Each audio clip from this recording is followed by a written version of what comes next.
Hello viewers, greetings from doctor Suresh Jain. आपकी जानकारी व जागरूकता बढ़ाने के लिए आज के इस वीडियो का टॉपिक है कोरोना होने पर बिल्कुल भी नहीं डरे। Don't be afraid of corona. Corona ने विकराल रूप धारण कर लिया है। चारों तरफ सिर्फ एक ही चर्चा है, कोरोना। हर न्यूज़ चैनल वाले सारे दिन इसी न्यूज़ को बराबर दिखाते रहते हैं, और वह भी इसके डरावने रूप को। किसी का फ़ोन भी आता है तो सिर्फ एक ही बात, कोरोना। लोगों की मन स्थिति को इसने एकदम बिगाड़ दिया है। लेकिन क्या हकीकत में हमको डरना है? बिल्कुल भी नहीं। एक साल पहले चिकित्सा विज्ञान के पास जितनी इस कोरोना को लेकर के जानकारी थी, उससे अब कई गुना जानकारी हमारे पास में है। अब हम वायरस के क्या क्या टाइप्स हैं, किस तरह से वो इन्फेक्ट करता है, किस तरह से वो बॉडी में एंटर करता है, कौन कौन से ऑर्गन्स को वो कहाँ कहाँ डैमेज करता है, कैसे हम उसको डायग्नोस कर सकते हैं, कैसे हम उसके कॉम्प्लिकेशंस को डायग्नोस कर सकते हैं, कैसे हम उसके कॉम्प्लिकेशंस को रोक सकते हैं, और कैसे हम आपको हर मुसीबत से बाहर निकाल सकते हैं, ये अब चिकित्सा विज्ञान ने अच्छी तरह से जान लिया है। ये सारी बातें अब एकदम डॉक्टर्स के दिमाग में क्लियर है। सिर्फ आपको एक काम करना है कि अपना इलाज किसी क्वालिफाइड डॉक्टर से ही करवाना है, न कि सोशल मीडिया पर चल रहे मैसेजेस के आधार पर।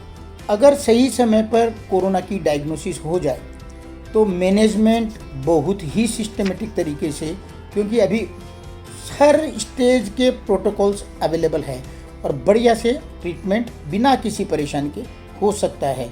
और अभी वाले ट्रीटमेंट से अगर सही समय पर डायग्नोसिस हो जाए तो डेथ रेट ऑलमोस्ट 1 to 2% ही है, जिसमें कोई डरने की बात नहीं है। अभी एक और चीज़ स्पष्ट है कि 85% से ज़्यादा लोग एसिम्टोमेटिक या माइल्ड बीमारी से ही ग्रसित होते हैं, यानी उनको या तो सिम्टम्स होते ही नहीं या एकदम कम होते हैं, और उनका इलाज घर में ही किया जा सकता है बिना कोई खास लैब टेस्ट किए हुए, बिना कोई ज़्यादा मेडिसिन दिए हुए। न उनको हॉस्पिटल में जाना पड़ता है, न उनको रेमडेसिविर लेने की ज़रूरत है, न उनको ऑक्सीजन लेने की ज़रूरत है। जब भी आपके कोरोना हो, मैं आपको 4 स्टेप्स बता रहा हूँ। आपको अच्छे से इनको समझना है और इनका पालन करना है, जिससे आप जब भी कोरोना हो तो आप बड़े आराम से इस कोरोना बीमारी से बाहर आ जाओ।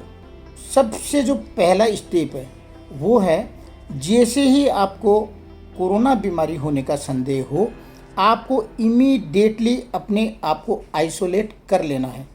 घर के बाकी लोगों से आपको अपने आप को दूर कर लेना है। इसी स्टेप में लेकिन सबके भूल हो रही है। लोग जो स्वाब टेस्ट होता है, रैपिड एंटीजन टेस्ट या RT-PCR टेस्ट, उसकी रिपोर्ट का इंतज़ार ही करते रह जाते हैं, और जब तक रिपोर्ट आती है तब तक बहुत देरी हो चुकी होती है। तब तक वो बीमारी अन्य घर के लोगों में फैल चुकी होती है। आपको यहाँ ये समझना है कि बीमारी होते हुए भी आपके बहुत कम लक्षण और बहुत ही नगण्य लक्षण हो सकते हैं, जैसे common cold, sore throat, headache, या थोड़ा सा लूज मोशन या वोमिटिंग। आप इस एसिम्टोमेटिक और माइल्ड स्टेज में आप ये बीमारी दूसरों को स्प्रेड कर सकते हो। दूसरा पॉइंट आपको समझना है, आप जो स्वाब टेस्ट करते हो उसमें रैपिड एंटीजन टेस्ट 50% में और RT-PCR टेस्ट 30% में फॉल्स नेगेटिव होता है, यानी बीमारी के रहते हुए भी वो नेगेटिव आ सकता है, और आप इस बीमारी को यह समझते हुए कि आप बीमार नहीं हो, दूसरों में फैला सकते हो। और एक और पॉइंट समझने का है कि वायरस के जो नए नए वेरिएंट्स हैं, इनमें इन्फेक्शन एक से दूसरे में बहुत ही जल्दी फैलता है। 2-4 दिन में और ज़्यादा से ज़्यादा 1 सप्ताह में पूरी फैमिली लपेटे में आ जाती है। एक छोटी सी भूल आपकी पूरी फैमिली को बर्बाद कर सकती है, और एक राइट स्टेप, सही टाइम पर आइसोलेशन आपकी पूरी फैमिली को बचा सकता है। दूसरी आइसोलेशन को लेकर के जो भूल है वो क्या है, जब रोगी के बुखार या अन्य सिम्टम्स ठीक हो जाते हैं तो वो समझता है कि मैं बीमारी से ठीक हो गया, तो वो आइसोलेशन से बाहर निकलना चाहता है। लेकिन हकीकत यह है कि उसको 10 दिन तक उसमें रहना ही चाहिए आइसोलेशन में, जिससे वह बीमारी दूसरों को नहीं फैलाए। अगर आप 10 दिन से पहले बाहर निकलते हैं तो चांसेस फिर वही है कि आप इस बीमारी को घर के अन्य मेंबर्स में फैला दोगे। दूसरी स्टेप जो आपको लेनी है वो है, जब आप आइसोलेट हो जाते हो तो आपको अपने आप को मॉनिटर करना है, और मॉनिटरिंग का सबसे बढ़िया तरीका है ऑक्सीमीटर से अपनी ऑक्सीजन सेचुरेशन लेवल को बराबर देखते रहना। दिन में कम से कम 3 से 4 बार आपको देखनी है। इसको रिकॉर्ड करिए और अपने डॉक्टर को भी बताते रहिए। ऑक्सीजन सेचुरेशन लेवल हमेशा 95 या उससे ज़्यादा होना ही चाहिए। अगर ऑक्सीजन लेवल 95 से नीचे आता है तो इमीडिएटली आपको अपने डॉक्टर से कंसल्ट करना है। तीसरा जो स्टेप है वो है, जैसे ही आपको बीमारी का संदेह हो आप अपने डॉक्टर के टच में आ जाइए और अपना इलाज शुरू कर दीजिए। मेनली इस बीमारी में माइल्ड स्टेज में सिम्टम्स के आधार पर ट्रीटमेंट किया जाता है। जैसे पैरासीटामोल दी जाती है फीवर के लिए, हेडेक के लिए, बॉडी एक के लिए।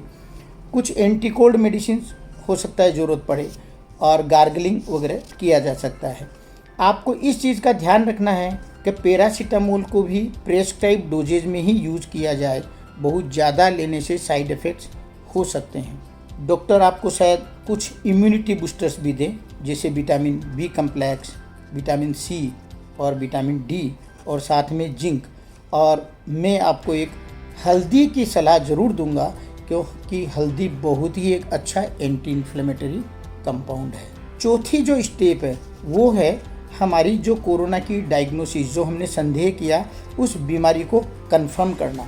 उस कंफर्म करने के लिए आपको रैपिड एंटीजन टेस्ट या आरटीपीसीआर टेस्ट की ज़रूरत है, जो ज़रूरी नहीं है कि आप पहले दिन ही करो। अच्छा तो यही है कि आप तीसरे या चौथे दिन करो, तो उसमें चांसेज ऑफ पॉजिटिविटी बढ़ जाते हैं। आरटीपीसीआर आपका पॉजिटिव आता है या नेगेटिव आता है, आरटीपीसीआर में आपकी सीटी वैल्यू कितनी है, इसकी ट्रीटमेंट स्ट्रेटजी में बहुत ज़्यादा रोल नहीं है। आपको सिर्फ और सिर्फ इन 4 स्टेप्स को पालन करना है और अपने आप को इस बीमारी से बाहर कर लेना है, अपने आप को पूर्ण रूप से स्वस्थ कर लेना है। अगर इस बीच आपको तबीयत ज़्यादा खराब हो जाती है, आपका ऑक्सीजन लेवल गिरने लगता है, आपको सांस में तकलीफ़ होने लगती है, आपको हाई फीवर होने लगता है, या फीवर 5 दिन से ज़्यादा रहने लग जाए, तो आप अपने डॉक्टर से परामर्श कीजिए। और अगर अन्य कोई भी ऐसी परेशानी हो जो आपको अच्छी नहीं लग रही हो, तो आप ज़रूर अपने डॉक्टर से परामर्श करके उसका उसी हिसाब से ट्रीटमेंट कर लीजिए। आपका खान पान अच्छा हो, आप थोड़ी लाइट एक्सरसाइज ज़रूर करें, स्पेशली ब्रीदिंग एक्सरसाइजेज, योगा करें, मेडिटेशन करें, मंत्र चैंटिंग करें। अपने आप को बिजी रखें अच्छी एक्टिविटीज़ में, आपका माइंड सेट पॉजिटिव रहे, ज़्यादा न्यूज़ वगैरह देखने के चक्कर में नहीं रहे। एकांतवास का फ़ायदा उठाइए, आप अपनी आध्यात्मिक उन्नति कर सकते हो। इस समय स्पिरिचुअल अपलिफ्टमेंट का ये एक बहुत बड़ा मौका है। 10 दिन तक आपको आइसोलेशन में रहना है। अगर 10 दिन के लास्ट 3 दिन में आपके बुखार नहीं आता है, सांस में तकलीफ़ नहीं होती है, ऑक्सीजन नहीं गिरती है, तो आप 11वें दिन खुशी खुशी आइसोलेशन से बाहर आ सकते हो और अपने फैमिली मेम्बर से मिल सकते हो। इस समय आपको रिपीट टेस्ट करने की कोई ज़रूरत नहीं है। न तो आपको रैपिड एंटीजन टेस्ट चाहिए, न आपको आरटीपीसीआर टेस्ट ही चाहिए। लेकिन आप जब भी बाहर निकलो, ध्यान रहे कि आपको अभी भी कोरोना एप्रोप्रिएट बिहेवियर्स का पालन करना है। इसमें बिल्कुल भी चूक नहीं होनी चाहिए। ये वीडियो आपको अच्छा लगा होगा। अगर आपको अच्छा लगा, आप लाइक करिए, अपने फ्रेंड्स रिलेटिव्स के साथ में शेयर करिए, और अगर आपकी कोई क्वेरी हो तो कमेंट बॉक्स में लिखिए। मेरी चैनल को अभी तक आपने सब्सक्राइब अगर नहीं किया है तो ज़रूर सब्सक्राइब करिए। Thank you very much.